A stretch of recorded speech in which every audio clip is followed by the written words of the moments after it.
What's up everyone? In today's video, I'm going to be showing you guys a closer look at my LEGO Psyduck MOC. I know I haven't posted here for a while, but that's because I just came back from a 3-week vacation in Japan, and I'm still trying to fight off the jet lag, which is taking longer than I thought. I do plan to post more frequently now that I'm back, and I do have some more builds in the pipeline, so stay tuned for those.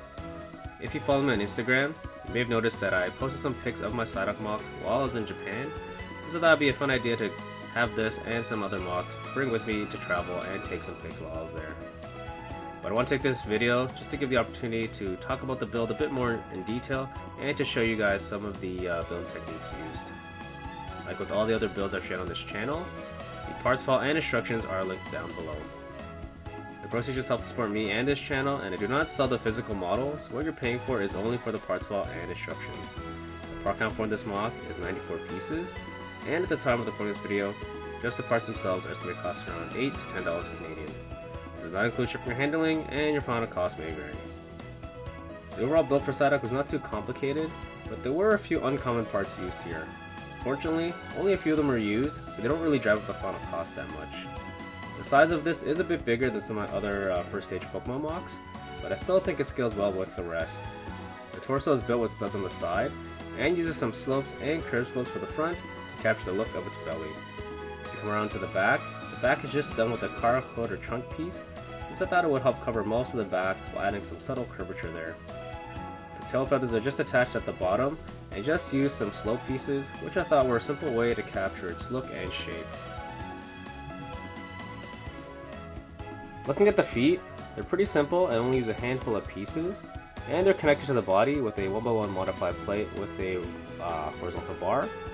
So with the way they're connected, you can rotate the feet side to side and tilt it slightly forward and back.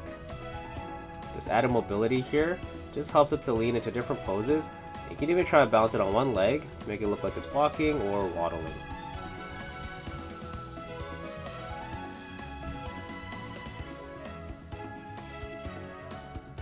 Looking at the arms, they're pretty simple and only use a few pieces for each one, and they're attached to the body with this yellow tap piece. This is a technique I've used many times in the past, and with the way it's connected, you can rotate the entire arm 360 degrees and up and down with a pretty wide range of motion.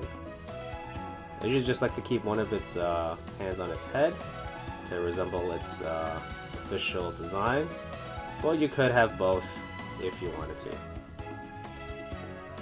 For the head, it is fixed to the body, so there's no articulation here. I think the trickiest part of this build was trying to nail down the look of the face, and it did take some trial and error before I settled on the design you see here. Like with a few other Pokemon designs, Psyduck has very small pupils and large white eyes. So I used these white 1x1 printed plates, which I've used in some of my other builds in the past, like my Galaxy MOC, to try and capture the look of the eyes. Ideally, the shape of the eyes for Psyduck will be a bit more round, like an oval, and this technique does make them look more blocky instead. I originally used some 1x1 printed round eye tiles, but opted to stick with this technique since I thought it captured the look of the pupils a bit better. And I think after a while, the blockiness of the eyes actually adds to its charm in LEGO.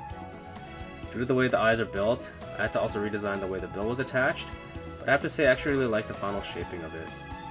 I would have liked to add a lower jaw maybe, to add some more options for different expressions, but I decided just to keep the build simple. Also, I don't think there's enough space to add it in, or if I did, there might be too many or too large of a gap left. The rest of the head is pretty simple, and is covered off with some curved slopes, tiles, and the back of the head uses a smaller car hood or trunk piece. The top of the head uses a minion style hair piece, just to resemble its 3 distinct hair strands on the top. And you may notice that the side, at the front, it does stick out a little bit. That's just due to the way the eyes are connected and to give enough space for the build to be attached. Finally, for a sense of scale, this is how it looks compared to a minifigure. So that's pretty much it for this video. Let me know down in the comments below your thoughts on this MOC, as well as any suggestions for my next build, and I may just pick yours for a future video.